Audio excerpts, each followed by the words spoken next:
In this episode, we're going to talk about black holes. After all, if you recall from episode 1, we all agree they're awesome. To emphasize our topic, we decided to film in front of an actual black wall. Ooh. So, let's start off with a common misconception. Black holes are not the galactic vacuum cleaners people think they are. They don't actually suck things in. They're really just very, very dense objects. Extremely dense. Monumentally dense. Exponentially dense. Gargantuanly dense objects with a lot of gravity for their size. A black hole doesn't have any spooky, mysterious forces. If the sun was suddenly replaced by a black hole of the same mass, we Earthlings wouldn't feel a thing. Well, except for anyone trying to get a tan. Okay, except for the whole sunlight business, they wouldn't feel anything. Anyhow, that's what these things aren't. To help describe what they are, we can turn to the words of the late American physicist John Wheeler. He said that a black hole has no hair, which is a pretty money quote if you ever want to bust it out at parties. And it doesn't mean that they wear toupees. What he meant is that black holes don't really have many details.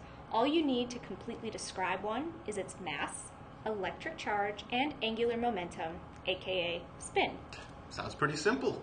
And it gets even better. Really, you just need 2 details, because all black holes have a charge of 0 due to the way they form. And we don't even need to get into spin today, since that depends on each individual black hole. So, that leaves us with mass, which is definitely the most important characteristic of these crazy objects.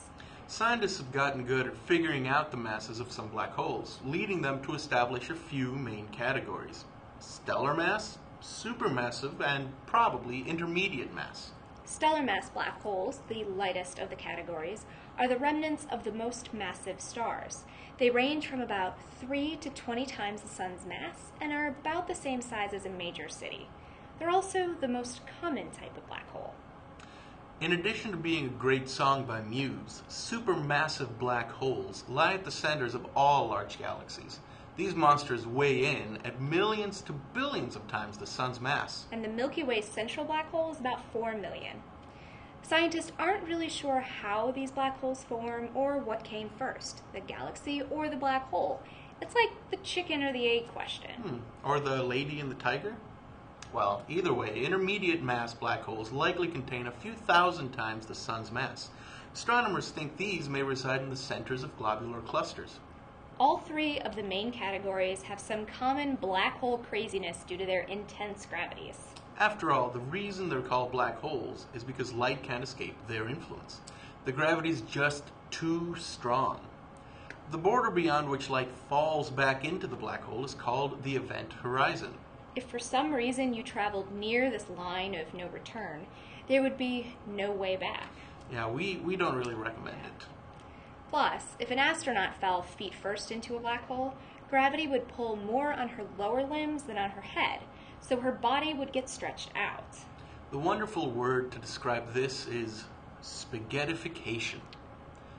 Time would also tick much slower for this hapless astronaut, as predicted by Albert Einstein's theory of relativity. See how awesome black holes are? Yeah, awesome and crazy. We'll get into some more of the weirdness that black holes cause in a future episode, but that's it for now. And we'll leave you with that image of spaghettification. See you next time. Bye.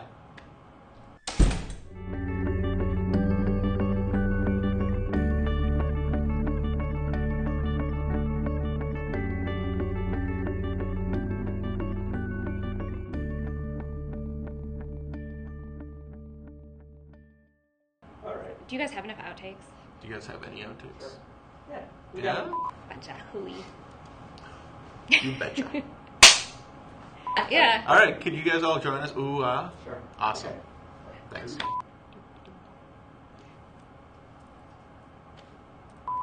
Okay, fine. You know, we also say weighing in when we're talking about math. Oh, I Is know. that gonna Well, be okay? yeah, it bothers me all the I time. know. But for this one, I accepted it. Horizon. The event horizon, a little more. Here. I hope people don't think it's morbid that I'm going, I think of the spaghetti An monster. astronaut. Yeah. A little bit. If we did the flying spaghetti monster, we might get letters. Yeah, we might. Pretty much. Awesome letters, though. Why did you say that? That's crazy. Sorry. I was just kidding. Yeah?